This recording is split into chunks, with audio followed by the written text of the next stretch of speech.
За төсвийн үр ашгийг дүгндэг үзүүлэлтээс хэд хэдэн зүйлийг бас асууя. Ер нь энэ төсвийн хөрөнгө оруулалт тендерээс дагаад одоо хичнээн ажлын байнгын ажлын байр болон төр ажлын байруудыг бий болсон бэ. Эндний одоо баримжаа тоо гэж гаргаж дүгнж үзэж байна уу? Нэг. Хоёрдугаар нь хэмнэлтийн хууль гэдэг одоо төсвийн байгууллагуудаар харж байхад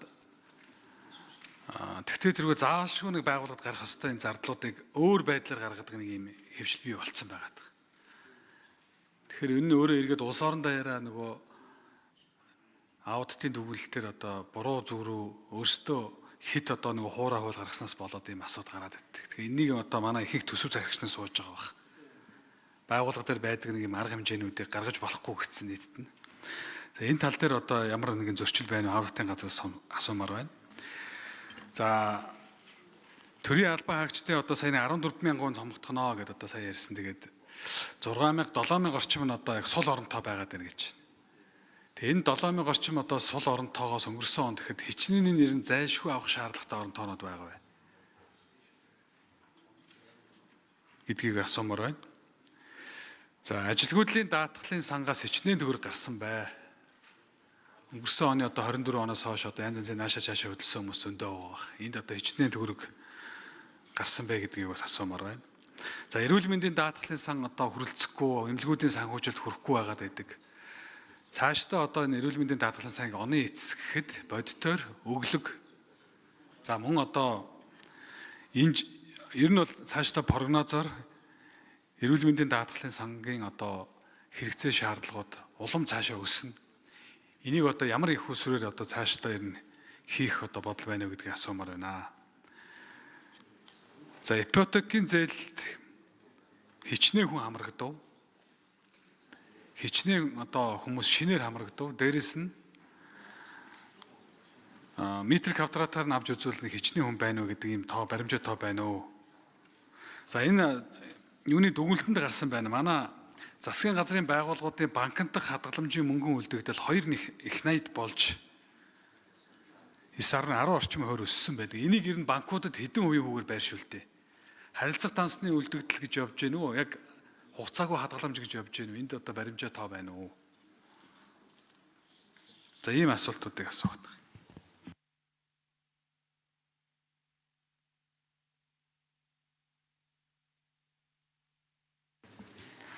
За эхлээд эрүүл мэндийн сайд Чимбүрэн сайд хариулъя. За Эрдэнэт гишүүний асуултанд хариулъя. Ер нь эрүүл мэндийн даатгалын гүйцэтгэл үр дүнд тулгуурсан энэ гүйцэтгэлийн тогтолцоо бол өөрөө халдвар төвчин санхүүжилт өксөөр бод ковидын дараагаас нэлээ их санхүүгийн хямралд орсон, үүнийгээ гүйцэж чадахгүй. Тэгээ гүйцэтгэл нь өөрөө нөхөж чадахгүйсээр ер нь 320-360 тэрбумын ерөнх цог туталт үүсээд үүнийгээ одоо 24 оны гүйцэтгэл нь дутуу байхад 25 онд гүйцэтгэлээ төсөвлөгдөөл бас л яг тэр дутуугаараа л төсөвлөж байгаа явдал нь энэ нөгөө гүйцэтгэлээ гүйцэхгүй байгаа нэг том доголдол байгаад байгаа. За мэдээж одоо бас энэ банкуд нь тавиад алдчихсан авлага нь бол ер нь нэг 80-аад тэр сайн авах юм бол одоо 89 гаруй тэрбум төгрөг авлагатай байгаа. Чингис хаан банк, Капитал банк хэмжлэнгээр энэ бүгдийг бас авахд бол бас энэ дутагдлаа бас нөхөх бас боломж байна. За мөн одоо нийгмийн даатгалын шимтгэлтэй холбоотойгоор нийгмийн даатгалын шимтгэлээс бас одоо тохиролцсон дүнгээр нэг 80 гаруй тэрбум төгрөг. За ингээд нэгэнт одоо хүрхгүй байгаа бол бид одоо үннээ хэлэх хэрэгтэй гэж би бодож байна. За одоо 24 оны гүйцэтгэл дээр бол их дутсан. За тэгээд өөрөө 25 онд шилжүүлээд 25 онд дамнуулсан одоо ийм үрсэн түүнийгээ одоо 25 оны гүйцэтгэлээсээ төлсөн явдлууд бол энд нэлээд тийм ноцтой асуудлууд харагдж байна. За тэгээ одоо энийг цаашдаа сайжруулахын тулд одоо энэ засгийн газрын өнгөрсөн сая засгийн газрын бүчийн тухай хууль хэлцгээр бид одоо энэ төслийг боллоо. Тэгээ энэтэй холбоотой ерөн эрүүл мэндийн даатгалсан өөрөө корпоратив байдлаараа бие даасан үйл ажиллагаа явуулдаг. Эрүүл мэндийн яамны харьяанд бос байх ийм саналыг би бас одоо засгийн газарт оруулахаар бэлдэж байна. Ерөн цаашдаа эрүүл тогтолцоол бүрдүүлэхгүй бол энэ одоо санхүүгийн гачигдал, дутагдал тэгээ буцаад энэ нь эрүүл мэндийн тусламж үзүүлж байгаа байгууллагуудын үр болоод за тэр нь цаашаа нөгөө эм хангаа нийлүүлдэг байгууллагуудын авлага болоод ингээд 3-4 ерөөсөө байдал үсээд сүүлдээ хамгийн төсгөл дээр нь өвчтөн эмнэлэг хоёр хоорондоо одоо бие биенээс мөнгө нэхэх мөнгөгүй бол хэвтэж чадахгүй болох гэд бидний одоо маш том зорилт тавьсан том дэвшлээсээ ухрах ийм байдал үүсгэх нөлөөлөд байгаамаа.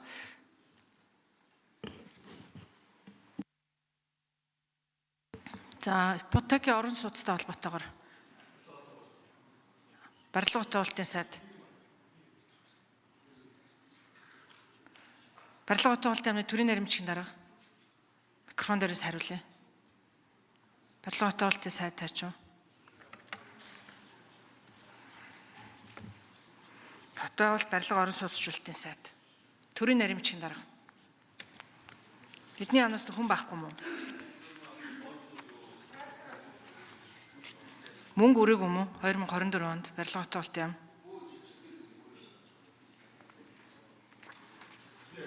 За чухлан сайд хариулъя. Нодлонгийн төсөв дээрээс гэр бүл нийгэм хамгааллын яам дээр энэ айл дүүргийн ипотектэй холбоотой бодлого шилжиж очсон байгаа. За би статистик хэлчихв. Бид нарт өөрсдөө статистик. За 2024 онд нийтдээ 12,150 өрхөд 6% бодлогын зорилтод ипотек зээл за банкудаар дамжиж очсон байна. 12,150 өрх. За төрийн сангийн хас дээр юунуудыг хариулж та хадгаламж банкуд дээр байгаа хадгаламж хүү.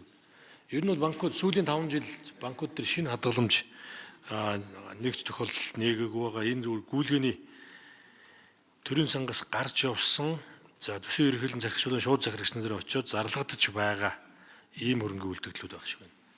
За төрийн сангаас хариулаад гараа. За 3 номерын микрофон дээрээс хариулъя.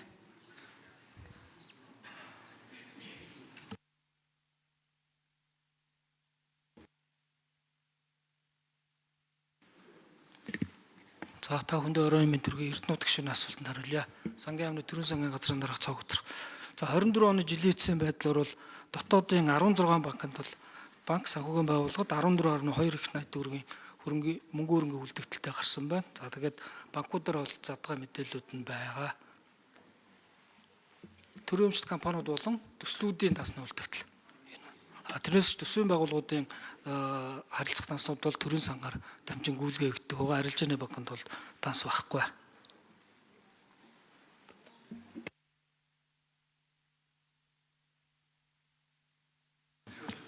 За Эрдэнэт гишүүн тодруулъя.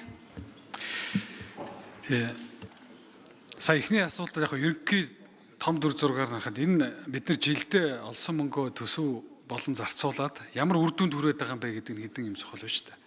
Хичнээн ажлын байр бий болсон. Эдийн засгийн ямар одоо салбаруудаа дэмжсэн гэдэг их мэтлэн. Тэгээ энэ тал дээр бол яг би анх энэ төсвийн тодгол хийж хала асууж байсан. Ер нь бол бид нар цаашдаа ийм дүнэлт хийж иж төсвийн үр дүнгийн үзүүлэлт гэдэг имийг зүйлийг одоо хэдэн тоо маш тодорхой хэдэн үр дүнгийн тоонуудыг л одоо аммаар байгаа. За саяны энэ банкуудын юу дээр хэлэхэд энэ тогтвортой байдлын зөвлөлийн хийсэн эстер тавьсан дүгнэлт байна л да. Засгийн газрын байгууллагуудын нийтдээ дансанд 2 их найдын хадгаламж байна гэж байна. Бид нар чи одоо ахмадуудынхаа зээлийг одоо бараг одоо 50% нь бууруулад хаяад идэг. Гэтэл засгийн газрын байгууллагуудынх нь хадгаламжинд нь 2 их найд төгрөг байгаад байдаг. Энийг хүүтэй өгд юм уу, хүүгүй өгд юм уу?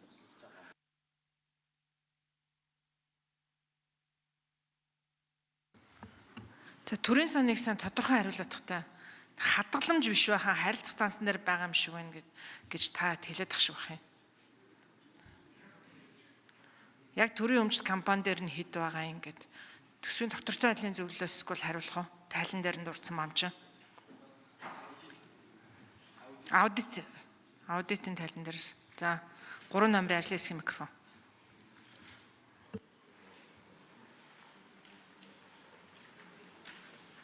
За микрофон насцсан байна. За Эрдэнэт гишүүний асуултанд хариулъя. За ерөнхийдөө энэ бол дандаа харилцах насны үлдэгдлүүд байгаа. За нийтдээ засгийн газрын нэгсэн тайлангийн мөнгө хөрөнгө үлдэгдэл бол 2.5 их найт төгрөгөөр өсөхөд бол төрийн сангийн үлдэгдэл 947.3 тэрбум төгрөг өссөн. Төсөл одоо сангуудын үлдэгдэл бол 2.7 их найт төгрөгөөр тус нэмэгдсэн. Төрийн болон орон нутгийн өмчт оролцоотой хуулийн этгээдийн дансны үлдэгдэл бол 1.2 их найт төгрөгөөр, төсөвт байгууллагын бол 5.8 тэрбум төгрөгөөр буурсан. За ийм мөнгө хөрөнгө үлдэгдэлтэй байгаа. Хүү төлөхгүй. Зүгээр нийгмийн даатгалын сангийн үлдэгдэл дээр бол нийгмийн даатгал болон эрүүл мэндийн даатгалын сангийн үлдэгдэл бол арилжааны хөнгөнд бол байгаа. За жавхлан сайд нэмж хариулъя. Тэгээ төрийн сангийнхын ойлгохтой хариулт л та. Энэ тэр төсвийн шууд захирлуулан төсвийн эрхлэн захирагч нарын зарлагын данс нөхгүй одоо банкуд дээр барьсан мөн төр данснууд өөрөөр хэлбэл 2 сарын хугацаанд ингээд шууд зарлагдаад дуустдаг ингээд дараагийн санхүүжилтүүд нь орж ирээд ингээд одоо цалин хойс бусад одоо үйл ажиллагааны тогтмол санхүүжилтүүдэд тэндээсээ явдаг ийм данснуудаа гэсэн үг. Төслүүд болон аж ахуйн төрийн өмчийн аж ахуйн нэгжүүдийн ийм данснууд гэсэн үг. Тэрнээс биш яг төрийн сангийн нэгдсэн данс бол яг одоо төв банк ингээд сангийн яам хоёрын хооронд данс тооцоог нийлээ явж идэг ийм зүйлүүд. Урт хугацааны тийм одоо хадгаламж юм уу хүү тооцоолгох их усэр бол эрүүл мэндийн даатгалын сан болон нийгмийн даатгалын сан дээр л байдаг. Холбогдох сайд нарын энэ талаар мэдээлэл өгвөл сайн байна. За Эрдэнэт гишүүн нэмж тодруулъя. Энэ дүгнэлтийн эсэд тодорхой тавьсан байна л да 8-9 дээр. Арилжааны банкнд хадгаламж хэлбэртэй байршиж байгаа энэхүү 2 их найт төгрөг бий болсон үндэс шалтгааныг тодруулах шаардлагатай бөгөөд гэд. Тэгээ би энийг л асуугаад байгаа. Бүр арилжааны банкнд хадгаламж хэлбэрээр 2 их найт төгрөг байгаад байгаа юм байна шүү дээ. 2024 оны жилийн этэст 2 их найт тэрбум төгрөг болж өмнөх оноос 1.8 одоо их найт төгрөг буюу 9.7 дахин өссөн байна гэдэг. Төсвийн доктортой байдлын зөвлөлийн тайлан төгсөх дүгнэлтийн 8.2 дээр байгаа зүйлийг тодорхой асуугаад байна л да. Тэгэхээр эсвэл төсвийн доктортой байдлын зөвлөлийнхаа өөрсдөө тайлбарлах юм уу? За төсвийн доктортой байдлын зөвлөлөөс танилцуулах уу? Энэ бүр төрийн сангаас хэд хэдэн удаа асуулаа нэг л юу чадахгүй байх шүү. Төсвийн доктортой байдлын зөвлөлийн тайланд байгаа юм чинь. Төсвийн доктортой байдлын зөвлөл 3 номерын микрофон дээрээс хариулъя. Төсвийн доктортой байдлын зөвлөлийн гишүүн инхот. За бид нар засгийн газрын санхүүгийн нэгдсэн тайлан аудитлогдсон тайланг бол үжээ засгийн газрын байгууллагын банкны хадгаламждах мөнгө хөрөнгөний үлдэгдэл 2024 оны эцэст 2 их найт төгрөг болсон. За өмнөх оноос бол 1.8 тэрбум төгрөгөөр буюу 9.7 дахин өссөн байна гэж дүгнэлтэнд гарч ирсэн ба. За энэ дүн нь бол улсын төсвийн 2024 оны зарлагын гүйцэтгэлтэй бол харьцуулаад үзэхлээр 6.5% тэнцвэрнэ гэсэн ийм дүгнэлт бол хийсэн байгаа.